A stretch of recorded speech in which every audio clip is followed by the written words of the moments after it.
এই অକ୍ଷୟ তୃତୀୟା ମାନେ ମେ ମାସ 30 ତାରିଖରେ ଆପଣଙ୍କ ଖାତାରେ ଜମା ହେବାକୁ ଯାଉଛି 2000 ଟଙ୍କା। ହେଲେ ଏହା ପୂର୍ବରୁ ଆପଣଙ୍କୁ ଇ କେୱାଇସି କରାଇ ନେବା ନିହାତି ଜରୁରୀ, ନଚେତ୍ ମଧ୍ୟ ଆପଣ ବି ଟଙ୍କା ପାଇବେ ନାହିଁ। ତେବେ ଇ କେୱାଇସି ଆପଣଙ୍କର ହେଇଛି କି ନାହିଁ ଆପଣ ଚାହିଁଲେ ଏହାର ପୋର୍ଟାଲରେ ଭିଜିଟ୍ କରିପାରିବେ।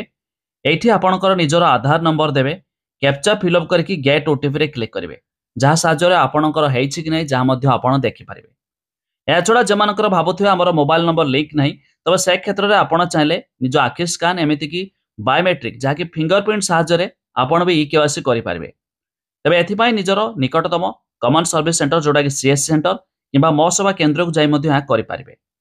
ହେଲେ ସବୁଠାରୁ ବଡ଼ କଥା ଏଥିରେ ଆସିଯାଇଛି ଆଉ କିଛି ନୂଆ ଲିଷ୍ଟ ଦେଖିବା ପାଇଁ ଏହାର ପୋର୍ଟାଲ ଭିଜିଟ୍ କରିବେ, ବେନିଫିସିଆରୀ ଲିଷ୍ଟରେ କ୍ଲିକ୍ କରିବେ।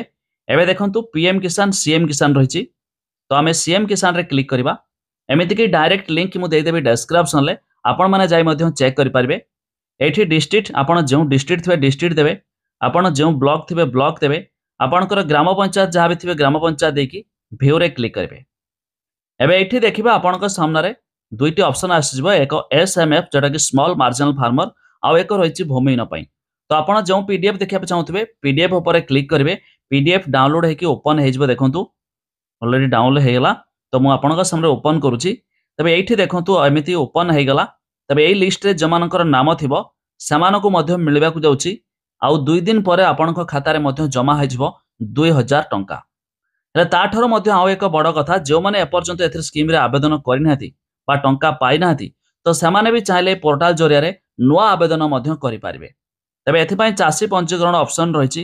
ଆପଣ ଯେକୌଣସି ଜନସେବା କେନ୍ଦ୍ର ହେଉ କିମ୍ବା ମୋ ସେବା କେନ୍ଦ୍ରକୁ ଯାଇ ଆପଣ ମଧ୍ୟ ଏଥିରେ ଆବେଦନ କରିବାକୁ ପଡ଼ିବ।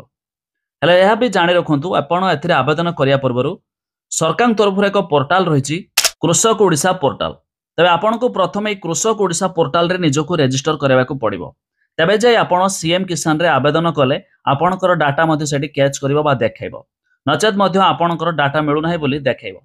ତେଣୁକରି ପ୍ରଥମେ ଆପଣଙ୍କୁ ନିଜକୁ ଏ କୃଷକ ଓଡ଼ିଶା ପୋର୍ଟାଲରେ ରେଜିଷ୍ଟର କରାଇବେ, ତାପରେ ମଧ୍ୟ ଆପଣ ଆବେଦନ କଲେ ଆପଣଙ୍କର ମଧ୍ୟ ଆବେଦନ ଦେଖାଇବ।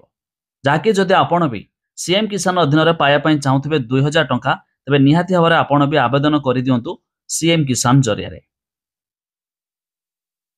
ତେବେ ଏହାର ୱେବସାଇଟ୍ ଭିଜିଟ୍ କରିବା ପାଇଁ ହେଲେ ଲିଙ୍କ୍ ଆମେ ଡେସ୍କ୍ରିପ୍ସନରେ ଦେଇଛୁ, ଚେକ୍ କରିଦେବେ।